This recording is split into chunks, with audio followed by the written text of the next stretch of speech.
Wa alaykoum salam. Donc là, je vais donner un cours en histoire de grande importance. Merci de tapoter, de partager le live et ensuite je commence, Inch'Allah.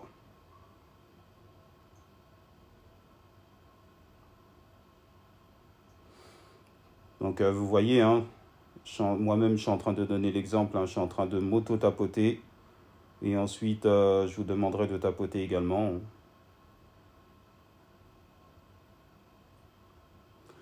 Un live de grande importance pour la Oumma Islamia, pour l'histoire africaine. Ouais. Et l'histoire africaine, l'histoire des Africains.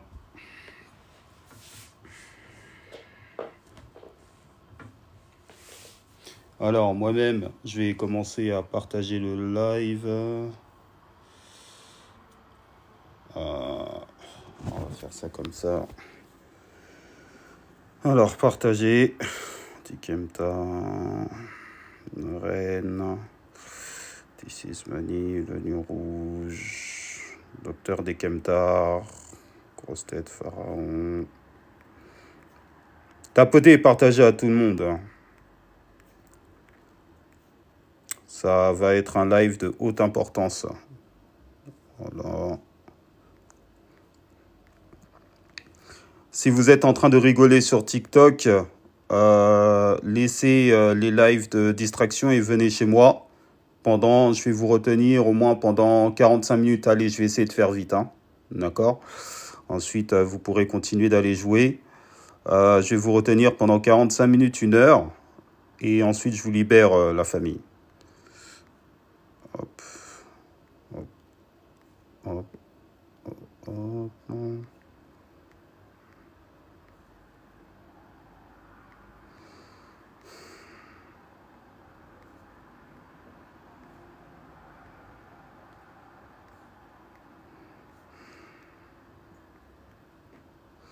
Voilà. Bon, moi, je pense qu'à mon niveau, j'ai assez partagé comme ça.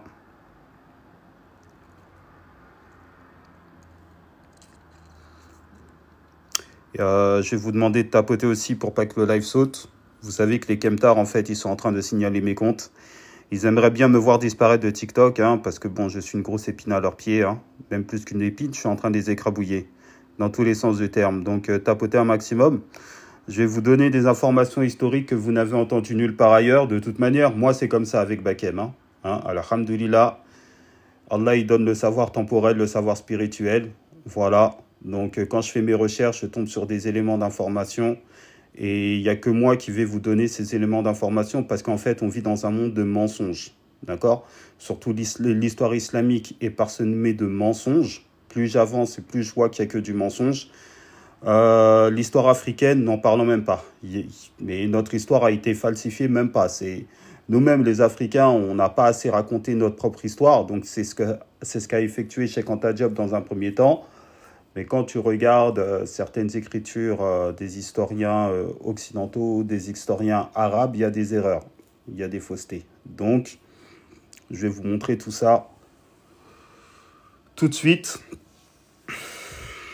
Donc, voilà, tapotez, partagez. Après, on va commencer. Je vais attendre qu'on soit 15 personnes au moins avant de commencer. Parce que c'est un live de grosse importance. Ouais, je vais partager aussi le live. Attendez. On va faire ça, copier le lien. Ouais, je vais partager aussi le live. Attendez. On va faire ça, copier le lien. Ouais, je vais partager aussi le live. Attendez. On va faire ça, copier le lien. Attendez. On va faire ça, copier le lien.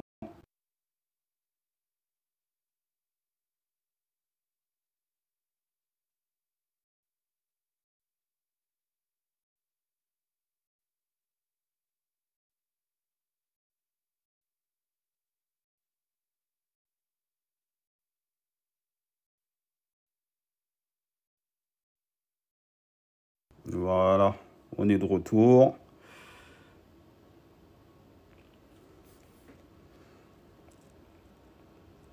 Dili, wa alaykoum salam, j'espère que tu vas bien. Pareil, Ahmed, wa alaykoum salam. Ren Malinke, fidèle au poste, toujours pour apprendre, c'est une bonne chose. Donc là, bien sûr, hein, on continuera le livre de la critique de Doumbi Fakoli, l'origine négro-africaine des religions dites révélées. Mais j'aime bien aussi alterner, ok? Donc là, on va faire un peu d'histoire ensemble, d'accord? Et ensuite, demain, on continuera la lecture du livre hein, de Doumbi Fakoli au niveau de la critique de l'idéologie des Kemtars, ok? Donc en attendant, j'espère que vous appréciez mes petites vidéos hein, que je poste. Franchement, même pour moi, c'est un plaisir de poster ces petites vidéos, hein, ok?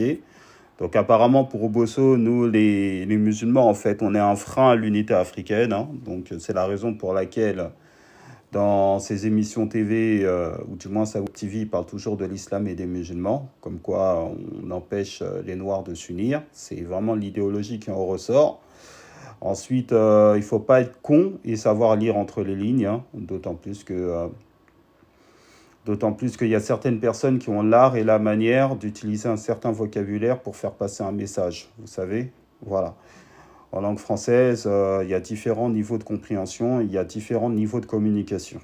Je pense que vous l'avez tous et toutes deviné. Ok. Donc voilà. Il y a notre frère Kémy Seba qui a encore parlé des Kemtars, mais bon, c'est un audio qu'il avait fait il y a assez longtemps. Je pense que c'était l'année dernière, hein, quand il y a justement un Kemtar, un adepte de Doumbi Fakoli qui a marché sur le Coran. Voilà, donc il a donné son avis par rapport à cela. Pour certains kémites et des Kemtars, donc pour eux c'est une bonne chose, etc. Donc voilà, donc vidéo aussi enrichissante en 3-4 minutes, hein, il les a démontés, hein, comme d'habitude. En 3-4 minutes, il les a démontés, donc voilà. Donc bonsoir à tous et à toutes. Voilà, je vois que la famille est en train d'arriver, les amis sont en train d'arriver. Tapotez, partagez un live de haute importance. Un live de haute importance parce que ce soir, comme vous le savez, attendez, moi-même là, ce live là, je vais l'enregistrer avec mon deuxième téléphone et je vais le mettre sur YouTube.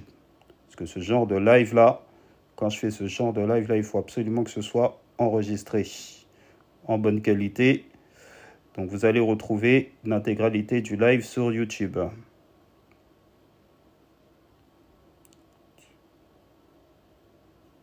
Voilà. C'est bizarre pourquoi j'ai live en pause ici. On fait ça. Voilà, c'est bon. C'est bon, on est parti. Tapotez, partagez. Partagez. Donc ce soir, je vais détruire à 80%, je dis bien 80%, l'idée que les Arabes sont arrivés en Afrique, que l'islam, hein, parce que quand on parle du peuple arabe, etc., les Kemtars, ils pensent que à l'époque, au 7e siècle, que tous les Arabes de la péninsule arabique, ils étaient comme les Arabes de la famille Saoud à l'heure actuelle. Alors que ça n'a rien à voir. Lorsqu'on parle par exemple de Omar ibn Aus, donc qui était un général, le général qui a pas conquis l'Égypte, mais je dirais parce qu'il faut faire attention à la sémantique, qui a plutôt libéré le peuple égyptien du joug des Byzantins. Ok, parce qu'à cette époque, l'Égypte était sous vassalité byzantine. Donc, quand Omar ibn Aus, le général qui a été envoyé par Omar ibn Khattab, donc le deuxième calife de l'islam, lorsqu'il est parti en Égypte, donc c'est lorsque le peuple arabe, etc., donc les musulmans, je ne sais même pas si on peut parler d'arabes là, moi je vais plutôt parler des musulmans. Parce que dans les Arabes, à cette époque-là, la variété des phénotypes, la variété biologique, on va dire ça comme ça, et ethnique, était vraiment riche et diversifiée. Donc l'Arabie était une cité cosmopolite à l'époque du prophète sallallahu alayhi wa sallam et après le décès du prophète sallallahu alayhi wa sallam. D'accord ? Donc, ce qu'on appelle peuple arabe, en fait, c'était les personnes qui parlaient tout simplement la langue arabe et qui avaient une culture arabe. C'est comme nous aujourd'hui en France. Ben, en France, il y a des Noirs, il y a des Blancs, etc. Et ils sont tous sous la nation française. Eh bien, à l'époque de l'Arabie, c'était exactement la même chose. Ils étaient tous sous la nation arabe, etc., avec une culture, une langue, mais avec des phénotypes et des origines diversifiées, très variées. Donc, je vous avais fait déjà un live. Je vous avais déjà fait un live sur ce sujet-là. Je ne reviendrai pas dessus. Je reviendrai, bien entendu, avec parcimonie. D'accord? Donc, il faut bien faire attention aux mots que vous utilisez. Parce qu'en fait, on essaie de manipuler. Hein. Vous savez très bien que les élites, pour des besoins, pour des besoins politiques, hein, ce qu'ils font, c'est qu'ils manipulent la masse dans tous les sens du terme. Et donc, l'histoire peut être utilisée comme instrument politique, voire même les politiciens. En fait, l'histoire, lui, doit se montrer factuelle, vu qu'il fait l'historien, lui, doit se montrer factuel, vu qu'il effectue de la science. Mais les politiciens, lorsqu'ils utilisent l'histoire, c'est pour subvenir à leurs fins, à leurs idéaux et leurs fins. Il n'y a pas de politique sans idéologie. Est-ce que vous comprenez ce que je dis? Il n'y a pas de politique sans idéologie. Et donc, là, on observe, donc moi, avec la grâce d'Allah, quand je fais mes recherches, parce que je demande à Allah de me donner le pouvoir, le savoir temporel et le savoir spirituel, les deux vont de pair de toute manière. Donc, au fur et à mesure, je tombe sur des faits. Et je continue de creuser, je tombe sur des faits. Et c'est là que je vois que, en fait, l'histoire qu'on a racontée, que les Occidentaux ou que des historiens maghrébins ou africains noirs payés par Papa Blanc à raconter aux Maghrébins, à raconter aux Africains, c'est du bullshit, c'est de la merde, c'est nul et non avenu. Vous voyez?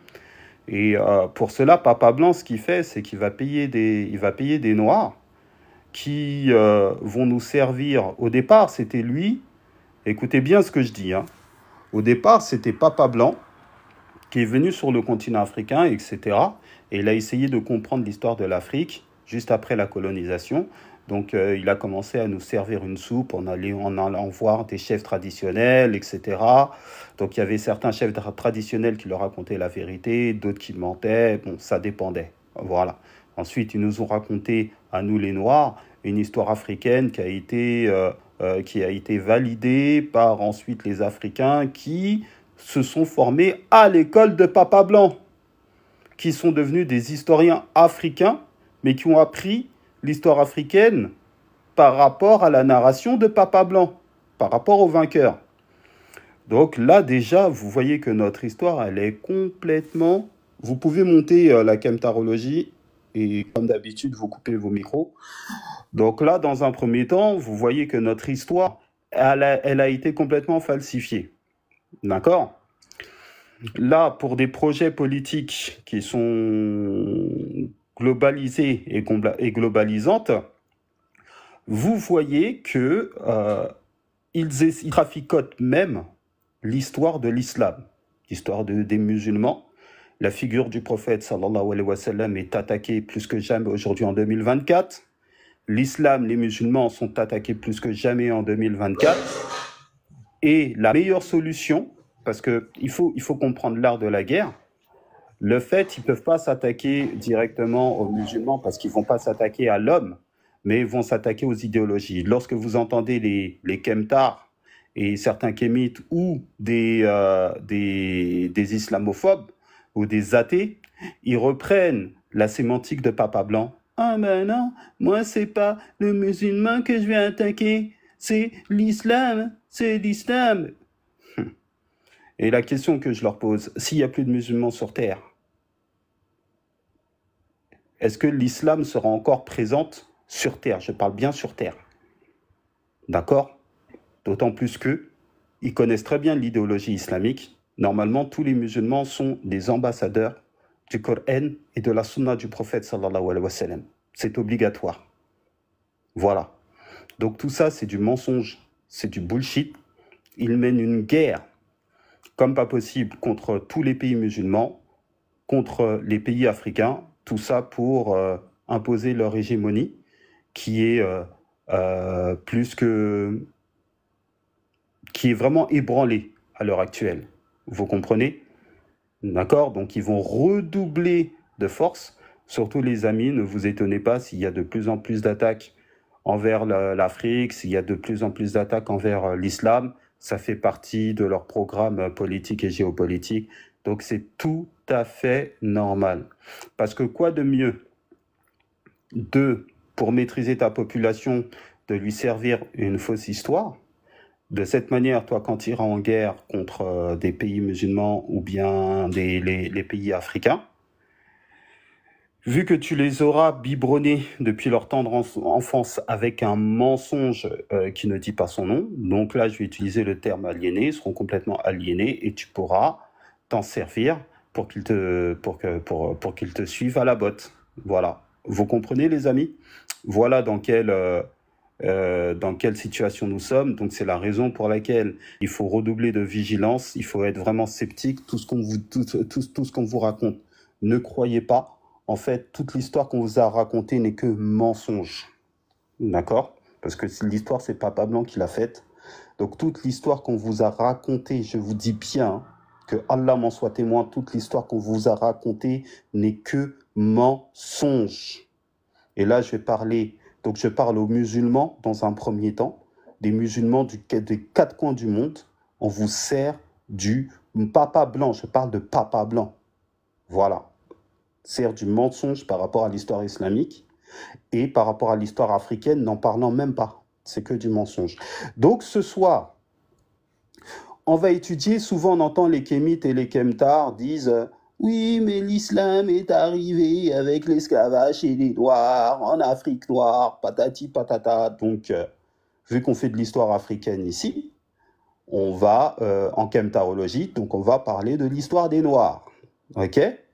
Donc le pire, c'est qu'il y a beaucoup d'auteurs qui ont dit que le démarrage, que l'arrivée de l'islam, ils oublient tout, la hijra, etc., les différentes mosquées qui ont été construites en Somalie, en Érythrée, etc., pendant même la vie du prophète, sallallahu alayhi wa sallam. Ça, ils racontent pas tout ça. Hein. Ils disent, voilà, ils zappent tout ça et ils passent directement à l'époque d'Omar ibn Khattab, ok, même pas à l'époque de Othman, ok, lorsqu'il y a eu une guerre qui s'est faite entre les musulmans, parce que là, je ne vais pas parler d'arabes, je vais plutôt parler de musulmans, entre les musulmans, et vous allez comprendre pourquoi je parle des musulmans, ok, entre les musulmans, parce que si j'ai arabe, automatiquement, vous allez penser aux arabes d'aujourd'hui, alors que la typonomie du monde arabe dans le passé était totalement différente. Ok? Donc, par rapport aux musulmans et à la Nubie. Donc, la Nubie, qui n'était pas, à cette époque-là, la Nubie n'était pas animiste, hein, ou kémite, hein, n'était pas traditionnaliste, hein, était chrétienne. D'accord? Donc, déjà, premièrement, c'est une guerre qui s'est faite entre musulmans et chrétiens. Maintenant, je vais vous expliquer pourquoi il y a eu cette guerre entre musulmans et chrétiens au démarrage de l'islam. Donc déjà, l'Afrique noire était chrétienne. Les Kemtars vous disent pas ça, je vous ai très bien dit, parce que là, on est au 7e siècle. Une grande partie de l'Afrique de l'Est était chrétienne dès le 4e siècle de notre ère. D'accord? Avec le roi Ezana en 300 qui a converti, roi d'Éthiopie, qui a converti une bonne partie des Noirs au christianisme, et les Noirs se sont convertis au christianisme de par eux-mêmes. D'accord? Donc on vous raconte une soupe indigeste. Donc maintenant, on va commencer, il y a assez de personnes, on va commencer, je vais vous offrir le document est en anglais, on va commencer tout de suite, bismillah. Tapotez, partagez le live. Hop. Je vais vous mettre ma caméra pour vous montrer le document. Voilà, on est parti. Donc, aujourd'hui, on va travailler sur donc, voilà, archéologie musulmane. Je crois que j'ai mis ça dans ce dossier-là. Compte rendu de papyrus. Non, c'est pas ça. Ville et légende. Histoire du Bacte. Ok. On va commencer. Voilà. Donc, en fait, c'est important pour vous de multiplier les sources. Alhamdulillah, comme j'ai été en Angleterre pendant près d'un an, donc dans ma jeunesse, donc ça m'a permis de bien apprendre l'anglais, même si à l'école, j'étais déjà bon en anglais. Donc, je vous présente le document qui s'appelle Journal Sharia and Laws, donc le journal de la charia et les lois. Donc, c'est un document qui a été traité par Fatima Hassab Al-Khalidi de l'université de Jeddah, d'accord, qui est docteur. Et j'ai vraiment bien apprécié son document parce que son document est plus que sourcé et hyper sourcé. Donc, elle a effectué une étude par rapport au contrat du Bacte, d'accord? Donc, son étude a été attestée aussi par plusieurs universités dans le monde arabe et aux États-Unis aussi. Donc, à chaque fois, lorsque je vous présente une personne, c'est toujours une pointure. OK. Donc, on va aller directement à l'essentiel. Donc, ici, on est sur l'introduction. D'accord? Introduction. OK? Donc, elle va expliquer, etc. Dans quel contexte, d'accord, le traité est arrivé et pourquoi on parle de ce traité du Bacte. OK? Là, ce qu'on va faire, nous, on va aller directement à la partie qui nous intéresse. D'accord? Et vous allez tomber des nues. Là, déjà, est-ce que vous pouvez voir? C'est qu'à chaque paragraphe, vous voyez, quand il y a des petits points ici, par exemple 5, c'est là où je vois que c'est vraiment un docteur. 5, de toute manière, entre docteurs, on se reconnaît. Le petit 5, le petit 6, etc. Donc, rien que son document, il est documenté, mais d'une manière incommensurable, comme vous pouvez le voir ici. OK? Et c'est grâce à sa documentation que cela m'a permis de faire des fouilles et plus de recherches. D'accord? Donc, elle va décortiquer son travail avec l'introduction. Introduction. Mais nous, ce qui va nous intéresser ici, c'est Bakem, directement... attends, salam alaikum. Qu'est-ce qui s'est Wa passé alaykoum là? salam.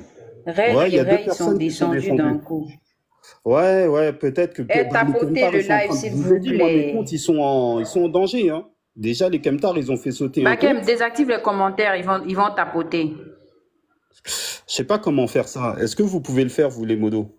Normalement, vous pouvez désactiver les commentaires. J'ai sauté. Ouais, mais même le Ray, il a sauté. Ben, j'ai chuté.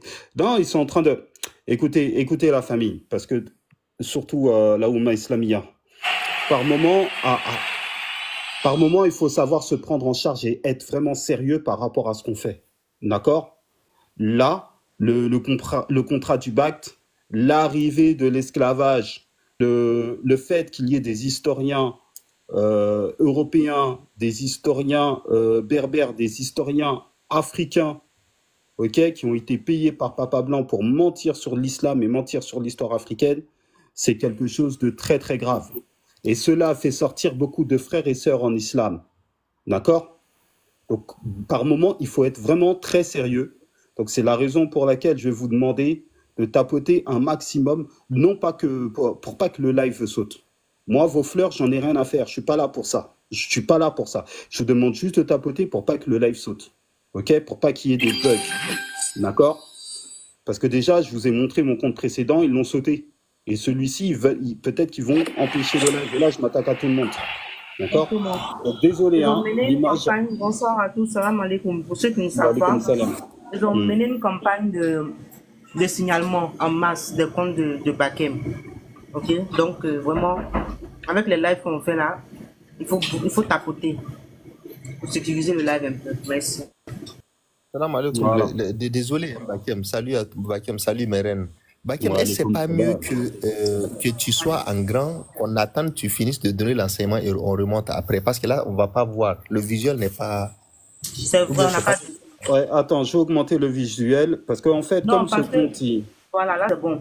On monte pour que ceux qui nous suivent qu'il puisse venir voir le live, quoi, tu vois. Ok, Là, c'est comme clair, ça. ok. Ouais. Ok, d'accord. Vu que lui, c'est Même c'est s'il un vous nouveau plaît. compte, les gens ne connaissent pas trop son compte, au fait. Ok, d'accord.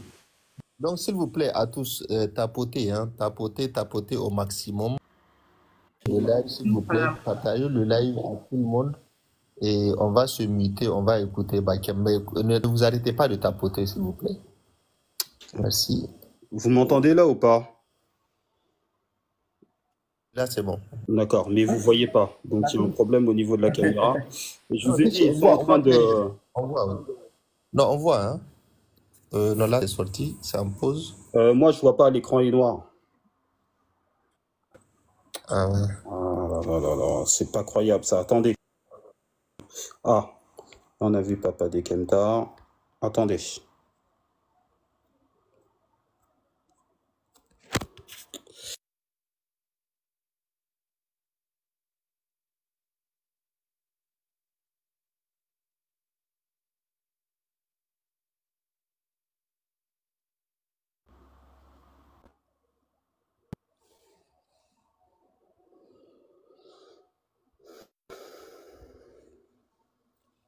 Ok, ouais, il y a un sérieux problème parce que avec mon... J'ai mon deuxième téléphone à côté. Normalement, vous voyez, mais avec mon téléphone principal, on ne voit pas. C'est bizarre. Je comprends vraiment pas ce qu'il y a là. Euh, Comment faire ça, franchement? Peut-être que c'est lié. Il faut que je rectifie ce bug là parce que sinon ça va être ennuyant. Alors, désactiver le micro, retourner. On va essayer un truc. Retourner la caméra. Là, vous voyez. Si je fais ça.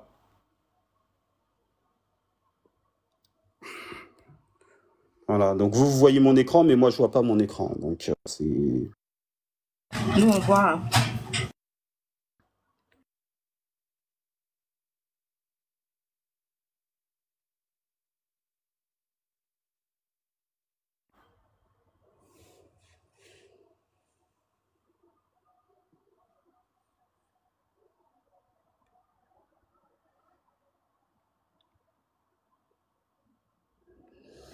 Ouais, vous voyez mon écran, mais bon, c'est pas grave, hein. Je vais fonctionner avec l'écran noir alors. Et non, non, j'arriverai pas à travailler comme ça me saoule.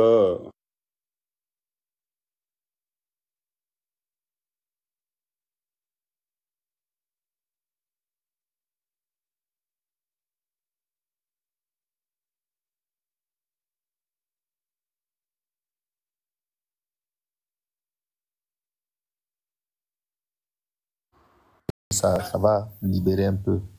Ouais. D'accord, ok. Alors, là, je pense que ça va commencer, ça fonctionne, ça commence à fonctionner là. Alors, si je fais ça maintenant, hop, effet, alors, améliorer.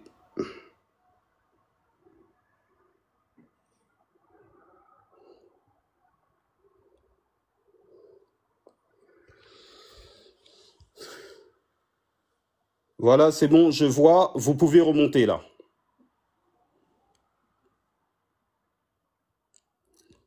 Là, c'est bon, tout est correct chez moi. Donc, vous pouvez renvoyer vos invitations.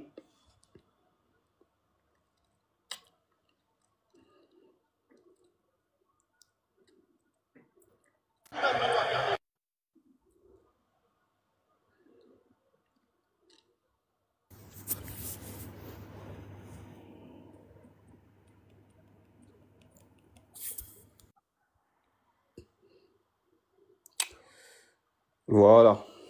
Donc là, comme ça, c'est parfait, là. C'est parfait. Donc, on va commencer. Donc, je vous passe the introduction, d'accord? On va passer directement en petit 2, les amis.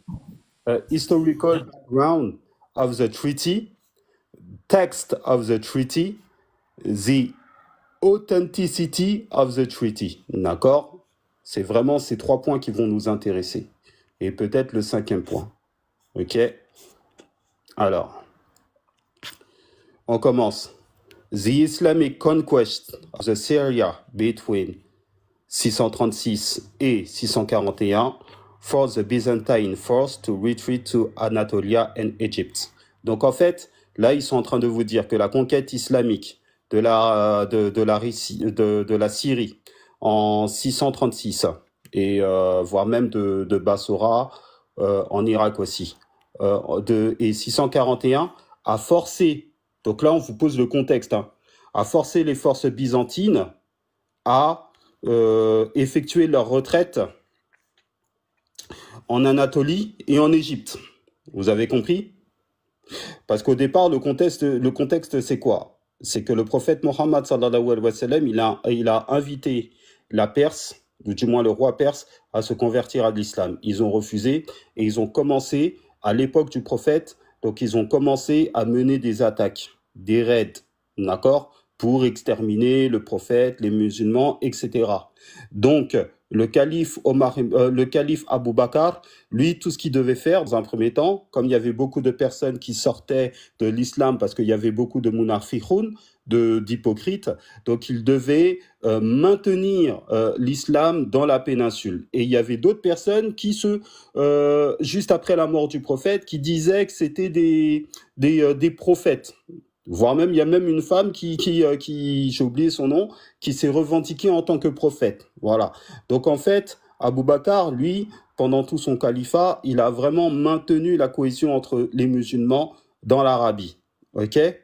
Par contre, la Syrie, l'Irak, etc., qui était l'empire perse dominante de l'époque, eux, ils étaient en train de faire la guerre avec Byzance pendant ce temps-là. Et ils se disaient, bon, il faut qu'on éteigne aussi les Arabes qui commencent à nous casser les pieds, etc., avec l'islam. Parce qu'ils voyaient les musulmans arriver comme un ennemi. Vous voyez? Donc, ils ont commencé à envoyer des milices en Arabie, donc c'était plus dans l'Arabie du Nord, l'Arabie pétrée, etc. Et c'est là où Omar ibn Khattab donc a envoyé des milices aussi directement vers la Syrie, et alhamdoulilah, les musulmans, ils ont gagné.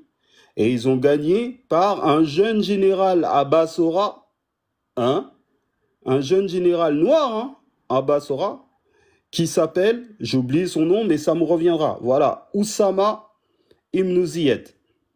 Voilà. Donc on continue. Their logical resort after losing Syria. Naturally, Muslims took advantage of their victories by tracking fugitives and extending conquest to Egypt. Donc, naturellement, les musulmans ont pris l'avantage par rapport à leur victoire et ils ont traqué les fugitifs, d'accord, qui s'étendaient jusqu'en Égypte. Parce qu'effectivement, les Syriens, etc., donc l'ancien empire perse, lorsqu'ils sont perdus, ils se sont repliés en Égypte. Et en Égypte aussi, il y avait quelques Byzantins. Et à cette époque-là, le peuple égyptien, les Coptes, ils étaient complètement sous domination. OK? Consequently, donc là, vous allez voir, consequently, Amr ibn al-Aws, en 682, lead his army to Egypt. Vous voyez, donc c'est une conséquence de choses qui se sont effectuées. D'accord? Donc, en conséquence, Amr ibn al-Aws a guidé donc ses armées en Égypte. And it was under Islamic rules shortly after Alexandria treaty between Amr ibn al-Aws and the Byzantine authorities in the years. Donc, avant que Amr ibn al-Aws envoie ses armées, il devait d'abord mettre un traité de paix, d'accord, à la capitale égyptienne qui était Alexandrie. Donc, les Kemtars, les historiens, etc., de Papa Blanc, ils vous racontent, ils disent, oui, les musulmans, ils sont venus avec la conquête, ce sont des... Et directement, ils vous montrent des images de terreau, vu que le cerveau fonctionne par association, ils vous font croire tout et n'importe quoi. Ça ne s'est jamais passé comme ça. Alors, Alexandria Treaty granted both Byzantium and Nubian communities. Donc, déjà, la ville d'Alexandrie, qui était sous domination, était en train de traiter en même temps avec les Byzantins et les Nubiens. Donc là, ça commence. D'accord? Who lived in Egypt. The choice between staying in Egypt and enjoying the same privileges and duties as the Egyptian, or they depart with humanity until they reach their destination. Donc, aussi longtemps que les Byzantins et les Nubiens vivaient en Égypte, ils avaient cette immunité. However, the Nubian took a very hostile. Donc, les Nubiens qui vivaient en Égypte, écoutez bien là, c'est très important.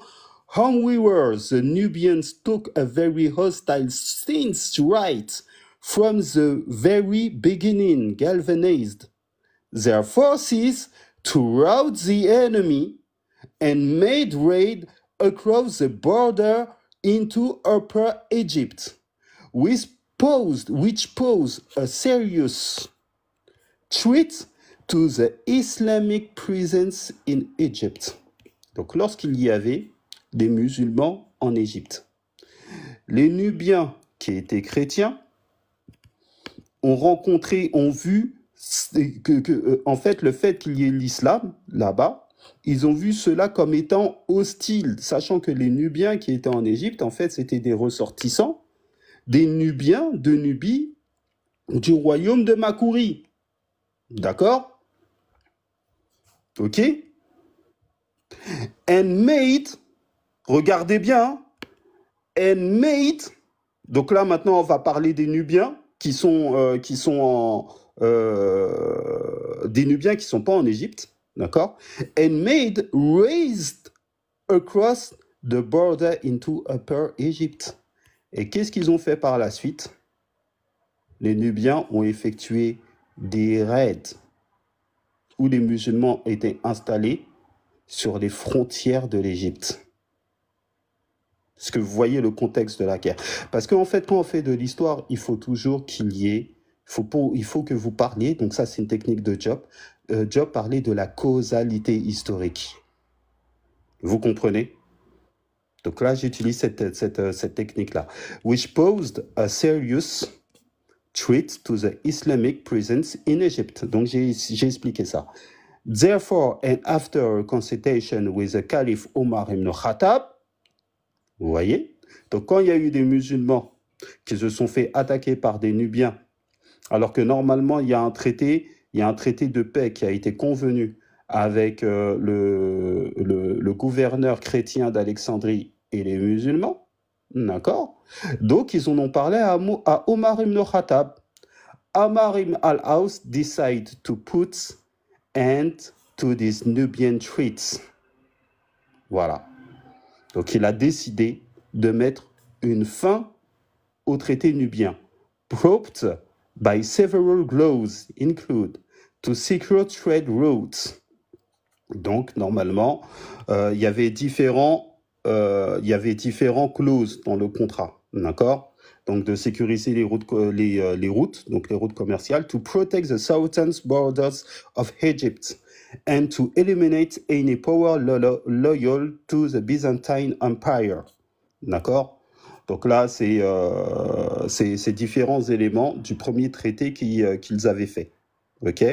Subsequently, Omar ibn al-Aus waged a military campaign against Nubia. Donc, ça, comme il y avait des musulmans qui étaient attaqués là-bas, alors que normalement, les musulmans devaient être protégés par le gouverneur byzantin qui se trouvait à Alexandrie. Donc, il y a eu déjà un premier traité avant de passer au traité du Bact, d'accord? Donc là, il faut bien suivre. C'est là où ils se sont dit, bon, ça ne peut plus durer comme ça. Les Nubiens ne veulent pas nous écouter. On va leur rendre visite. OK? Continuons. A military campaign against Nubia. which the Nubian faced with vehement resistance. Donc ensuite, les Nubiens, ils ont résisté aux assauts des musulmans. Where Muslims suffered severe injuries. Vous voyez?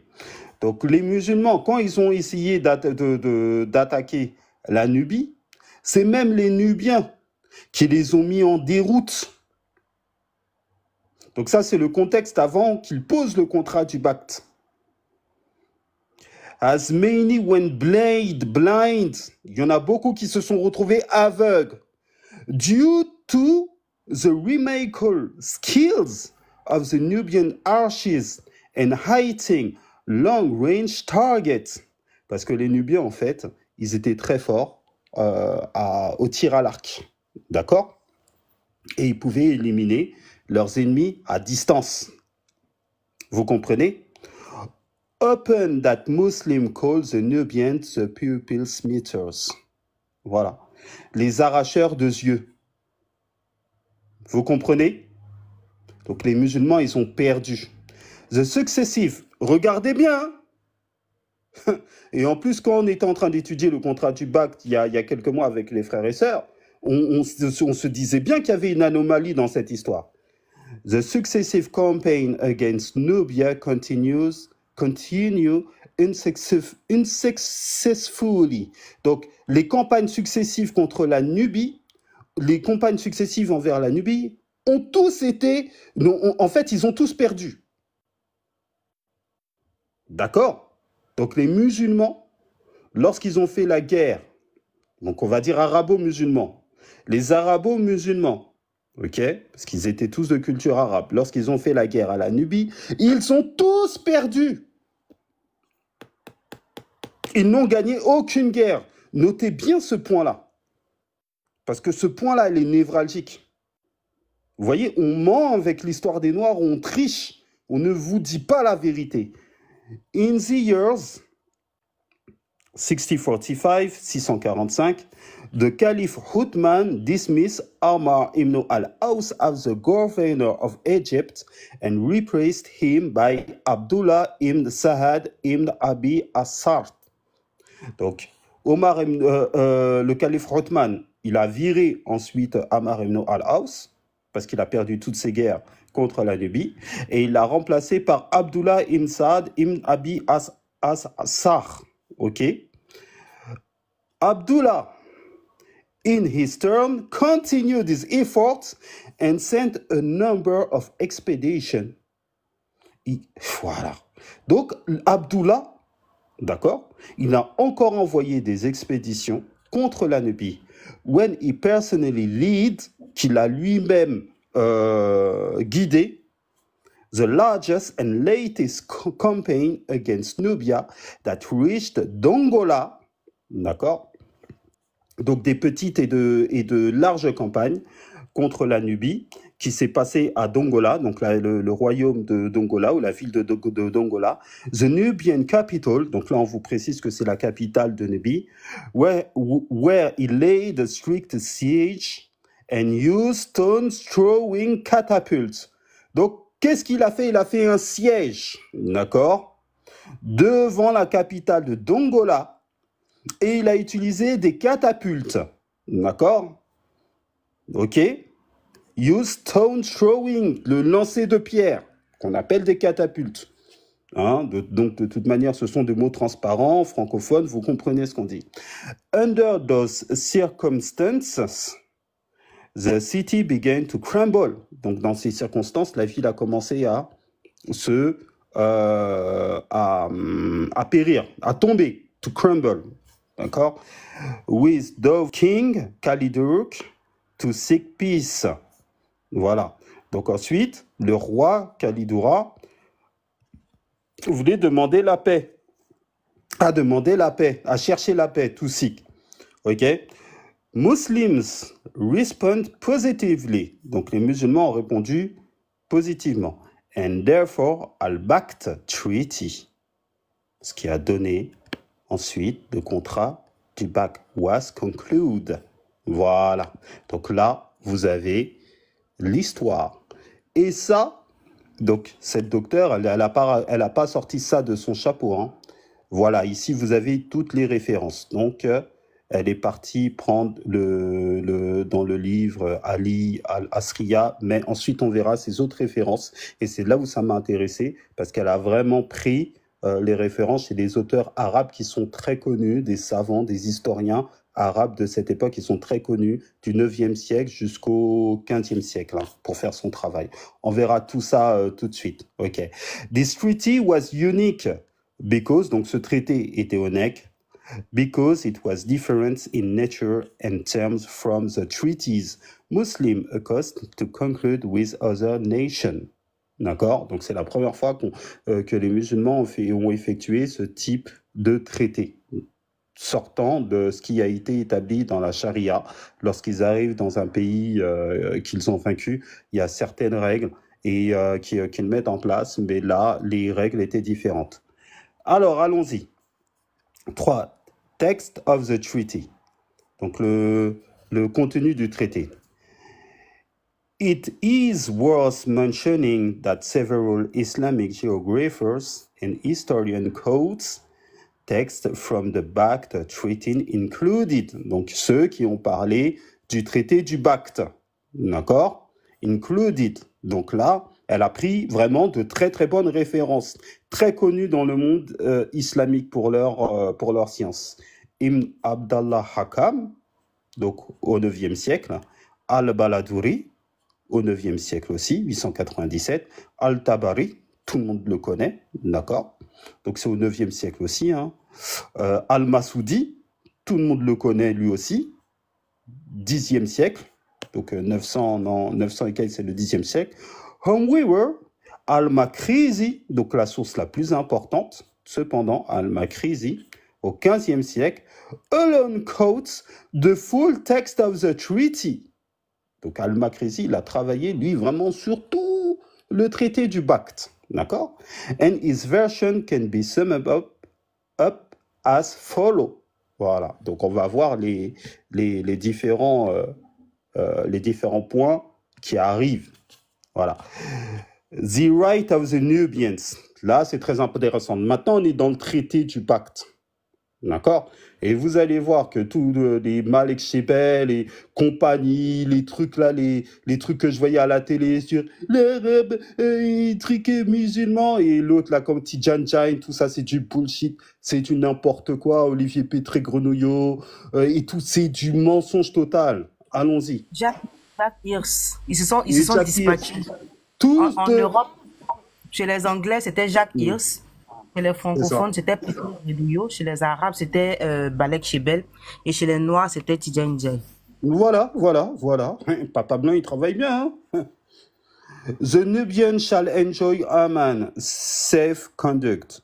We shall not wage war against you, nor declare war against you, nor raid you. Donc, les Nubiens, donc, ils ne devaient pas se faire une revanche, ne devaient pas déclarer la guerre, ils ne devaient pas faire de raid. The treaty also stipulates that Muslims shall not be committed to defend the Nubian against any enemy. Donc, si les Nubiens se faisaient attaquer par d'autres ennemis, les musulmans ne devaient pas les attaquer. Donc, là, c'était par rapport à une stratégie militaire. Nor shall Muslim attack your enemy or prevent it from attacking them. Voilà, donc ils devaient pas rentrer dans une... si les Nubiens se faisaient attaquer, ils devaient pas rentrer dans la guerre pour les attaquer à leur tour. Voilà. The duties of the Nubians. Écoutez bien. Attends. They shall be eligible to enter Egypt for purpose or visit or trade. Donc, ils ont la possibilité d'entrer en Égypte, etc. Donc, pour visiter ou pour faire du commerce. Hein. You may enter our territories passing through, but not taking up residence in them. Donc, vous pouvez passer pour faire du commerce, mais vous ne devez pas y habiter. D'accord? The duties of the Nubians. D'accord? Donc, ce que les Nubiens devaient. They shall permit Muslims devaient faire, hein, les devoirs des Nubiens plutôt. They shall permit Muslims and their allies to enter Nubia, donc les musulmans pouvaient entrer en Nubie aussi, for purpose of visit or trade. Donc la même chose, ça allait dans les deux sens. D'accord? J'avance. They shall permit Muslims to perform their worship and maintain the mosque. Ça, très important, d'accord? Donc, ils permettent aux musulmans d'aller en Nubie et de maintenir leur mosquée en Nubie, d'accord? Donc, ils peuvent pratiquer leur religion tranquillement en Nubie. They shall bring back and fugitive from Muslim slaves or refugees, and they shall not prevent his master from entering Nubia for regaining him. Donc, au cas où s'il y a des fugitifs, des esclaves appartenant aux musulmans qui allaient se réfugier en Nubie, ils devaient les remettre à leur maître. D'accord? Je passe. Alors là, voilà le point que tous les Kemtars, les Kémites, Papa Blanc et les traîtres qui sont à la solde de Papa Blanc répètent tous les jours. They shall give the Muslims 360 slaves every year, whom they capture in these wars. Each year, you Nubians shall pay 160 slaves to the imam of the Muslim. Donc là, ils doivent payer aux musulmans 360 esclaves par an, capturés en guerre. Déjà rien, cette notion, les Kemtars, les Kémites, les traîtres travaillant à la somme de Papa Blanc, ils vous disent pas ça. Ils vous disent que oui, le roi, il prend 360 noirs, etc., chrétiens, et il les donne aux musulmans. Non, c'est au cas où si. Déjà, première note. Au cas où si les musulmans, les chrétiens, voilà, font des guerres et ils font des captifs, ils les donnent aux musulmans. Vous voyez, rien que là, ça change tout. Mais c'est pas ça le pire, hein. C'est pas ça le pire, hein. Continuons. Donc ensuite, là, c'est les pénalités. In the event that the Nubians violate any and the condition with regard to their duties, Muslims shall be acquitted of the treaty and its clause. Donc au cas où si les Nubiens font une violation du traité, d'accord, donc les musulmans ne doivent plus s'acquitter de leur traité. Donc ça, c'est vrai que c'est un procédé islamique depuis l'époque du prophète alayhi salatu wa salam. Continuons. Est-ce que vous avez bien retenu cette partie-là? J'ai bientôt terminé, les amis. D'accord? Oui, c'est clair. Voilà. On va continuer. Écoutez bien le pire. Le pire, les amis. On y va. Donc ici, vous avez les sources, etc. The Muslims respond varied from sending only letters and diplomatic envoys to sending military campaign. Donc ils envoyaient des lettres, etc. pour correspondre. D'accord? Et là, the authenticity of the treaty. Donc tout ce qu'on a dit là, tout ce qui s'est passé et tout ce qu'on a dit là,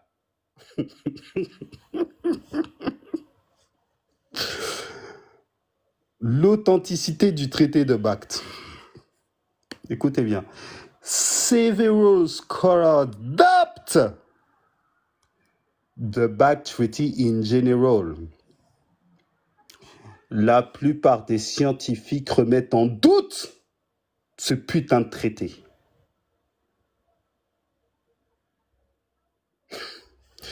Ils vont donner les raisons. Or, Al-Makrizi version in specific. Plus précisément la version de Makrizi. Among them, Peter M. Holt, who claimed that. Donc, là, ils vont citer l'un d'entre eux. Par exemple, Peter M. Holt. The treaty, almost certainly legendary. Vous avez vu ça, la famille? Vous voyez comment nous raconte de la merde totale. C'est un mythe. Et il y a beaucoup de personnes qui ont quitté leur religion pour ça. Hein. Putain.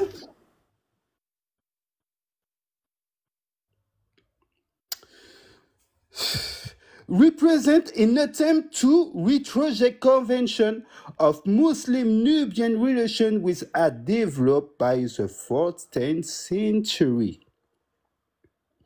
Also, Yusuf Fadel Hassan rejects, donc il y a d'autres même musulmans de l'époque, also Yusuf Fadel Hassan rejects the text.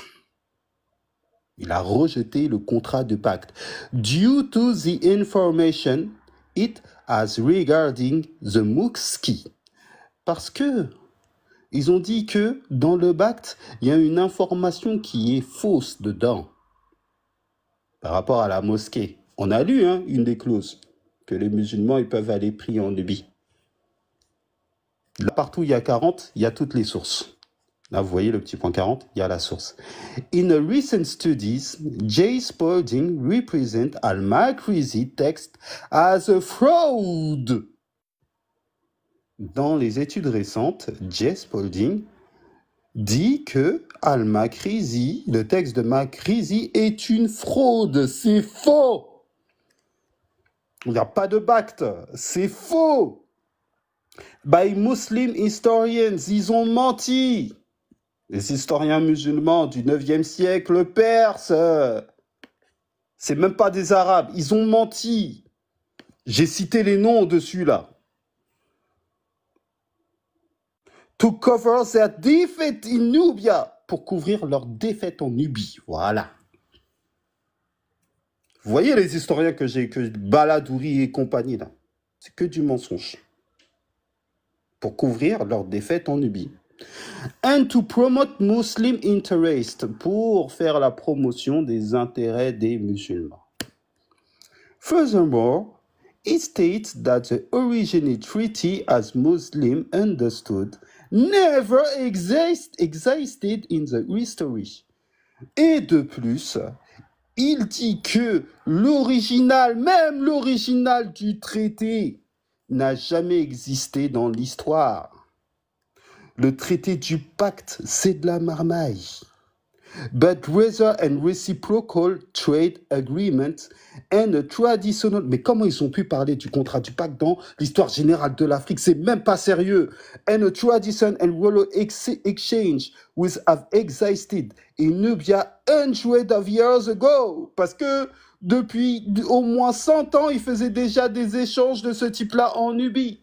Not surrender treaty Nubia was forced to accept. On continue. The main claim against the identities of the Makrizi text include al-Makrizi version is detailed, versatile, and comparatively long when compared with the others version date to the earlier Islamic centuries. En gros, al-Makrizi en a fait des when compared with the others version date to the earlier Islamic centuries. En gros, al-Makrizi en a fait des tonnes, which were succinct and undetailed. This claim is refuted by the fact that they were succinct and undetailed. This claim is refuted by the fact that there were similar comprehensive agreement drawn up before and after the Pacte Treaty, like the Alexandria Treaty in 1640. In addition, three scholars emphasize an authentities of the treaty through different approaches. Albrecht not found, after studying 27 treaties from the earlier period of the Islamic conquest. Donc en fait, il y avait d'autres traités. D'autres traités, en fait, entre la Nubie et l'Égypte qui existaient déjà au préalable, avant ce fameux traité du Pacte, qui parlait uniquement de transactions commerciales, sans qu'il y ait de guerre ou d'agression ou autre. External structure of the Pacte Treaty is consistent with the predominant characteristic of these treaties. Similar conclusions reached by Wadad al-Qadi chose comparing the early treaties with the characteristic of original administrative document writing on papyrus. She also argued that the observation of similarity between and undoubtedly enhance its authenticity and that they all belong to the same area. Donc en fait, quand les Kamtar ils disent oui, vos religions, vous avez fait un plagiat. Non, non, non, non, non, non. En fait, Al-Makrizi, il a fait un plagiat sur d'autres traités commerciaux pour inventer le traité du BACT. Furthermore, Levy-Ruby compared Al-BACT Treaty to the local surrender agreement during the Roman and Byzantine period, and he notes that detailed agreements were prevalent in the Near East from early time onward, and therefore this treatment in authenticity and general. Donc ils remettent tout en authenticity. The Nubians donc là ils font l'argumentation. The Nubians defeat the Islamic forces. Les Nubiens ont battu les forces islamiques, and therefore there was any reason, donc ils avaient aucune raison, for Nubians, donc les Nubiens avaient aucune raison to submit to such terms, de se soumettre à eux, as long as they were more powerful than Muslims. Aussi longtemps que les Nubiens étaient plus puissants que les musulmans, ils n'avaient aucune raison de se soumettre à eux. However, the Nubian victory I mentioned before was in the first campaign that took place during the rule of Amr ibn al-Aus, but not Abdullah ibn Saud ibn Abi Assad. This is supported by several narrations. Donc ils ont trouvé beaucoup de narrations que les Nubiens les ont maraves. This is supported by several narrations for the 2nd and the 3rd century, which indicate that the Nubians who pursued truth with Muslims, which cannot be truth unless they themselves were subdued and overpowered by Muslims. Donc en gros, qu'ils les ont complètement dominés. Il y a beaucoup de narrations. Si the treaty includes a specific term concerning a mosque in Dongola, which contradictions the relation of Ibn Sulaym al-Uswayni. Donc, il y a des personnes, en fait, il y a des Arabes qui ont contredit ce que les Al-Makrizi ont noté, hein, comme Ibn Sulayman al-Uswayni, dès le 9e siècle. The Egyptian diplomat who was dispatched to Nubia, he records that he celebrated the Muslim Eid al-Hada, donc le mouton, le sacrifice du mouton, with about 60 Muslims outside the city of Dongola. That means there was no mosque in the city. Donc lui, à son époque, il est parti en Nubie. Ils ont fait la fête du mouton, il y avait que 60 musulmans dans la ville de Dongola. Il n'y avait pas de mosquée. Donc, le point où ils disent que oui, il faut protéger la mosquée des musulmans, etc., c'est faux. The above states claim can be...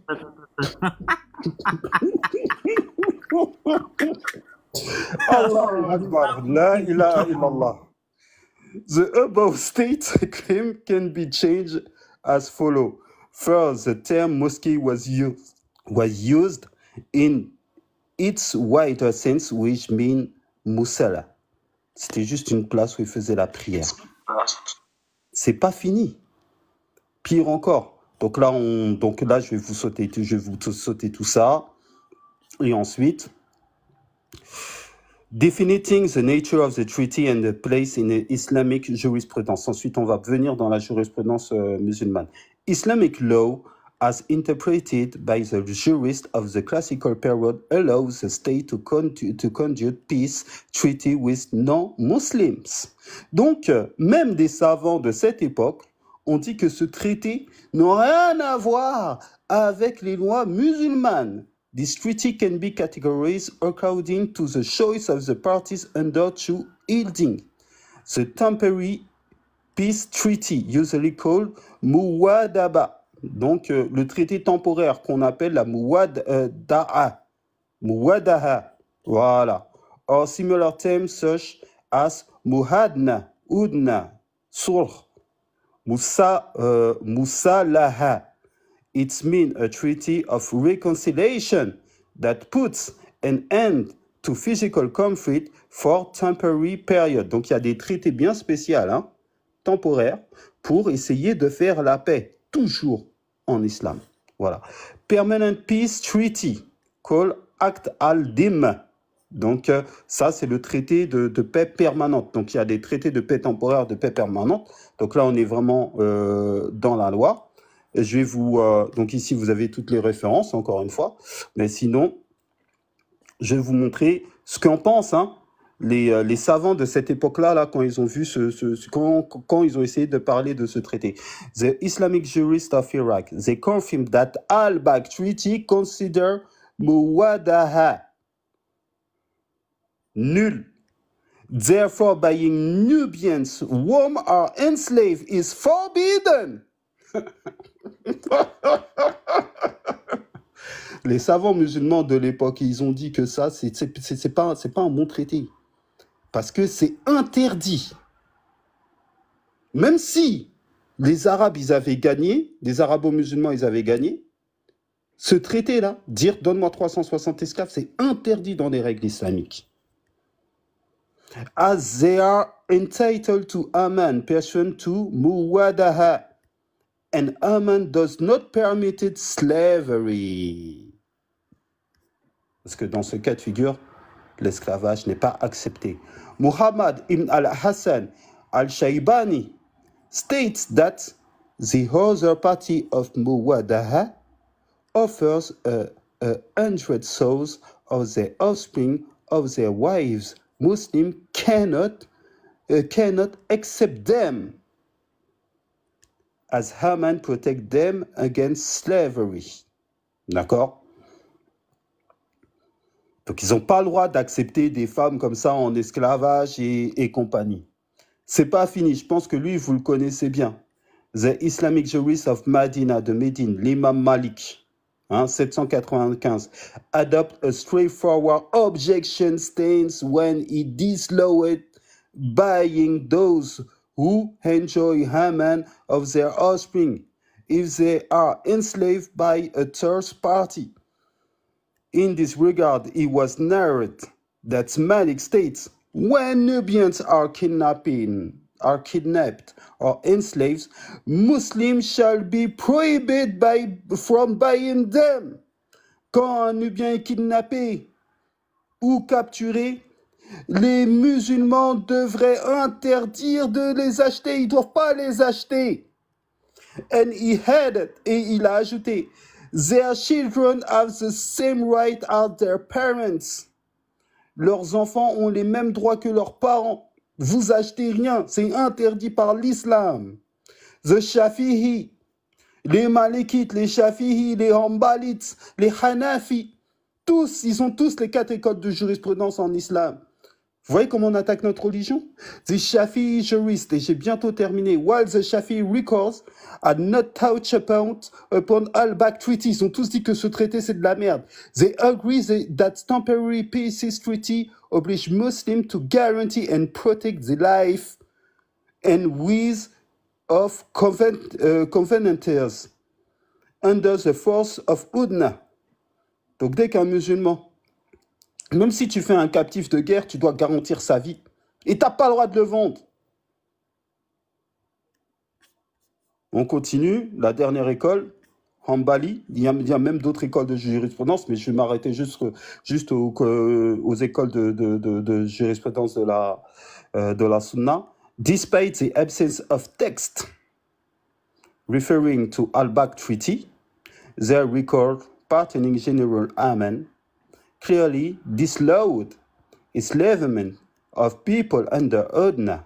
They also obliged Muslims not to buy them from those who enslaved them, a faith-based background. The duty of the Caliph to protect the people of Udna from Muslims is certain because they are protected by Udna and therefore Muslims are disallowed to buy them and they are caught in the captivity of the believers. Donc en gros, toutes les 4 écoles de jurisprudence ont dit C'est s'il y a réellement eu un contrat de pacte de ce fait-là, c'est interdit.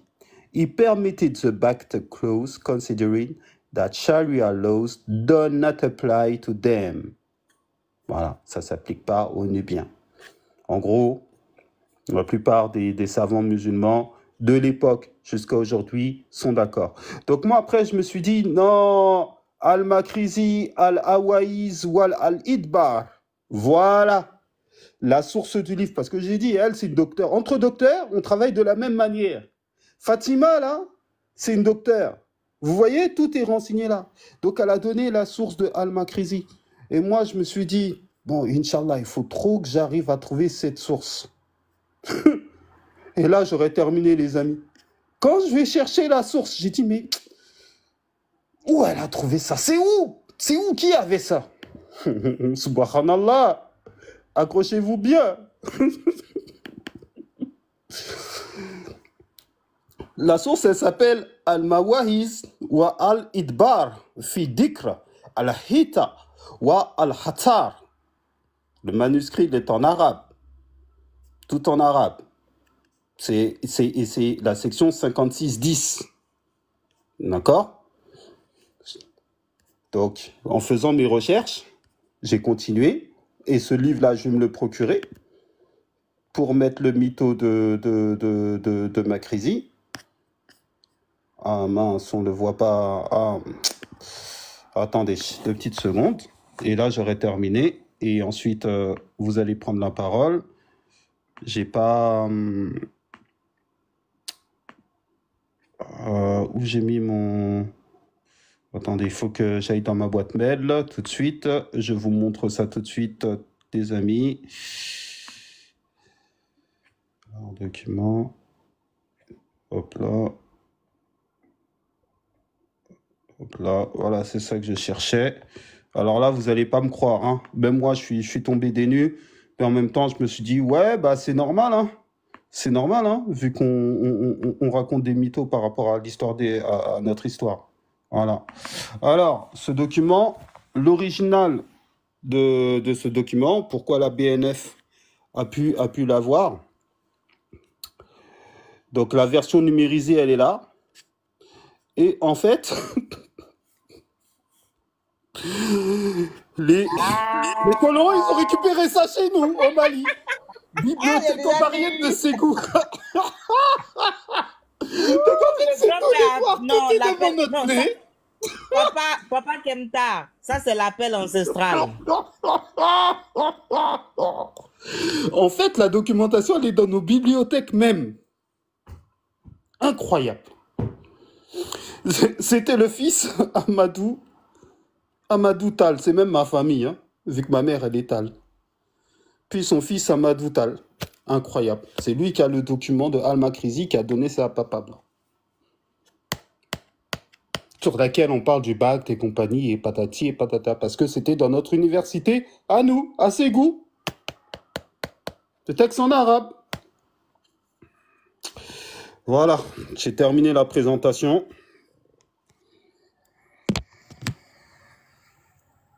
À vous la parole, les amis.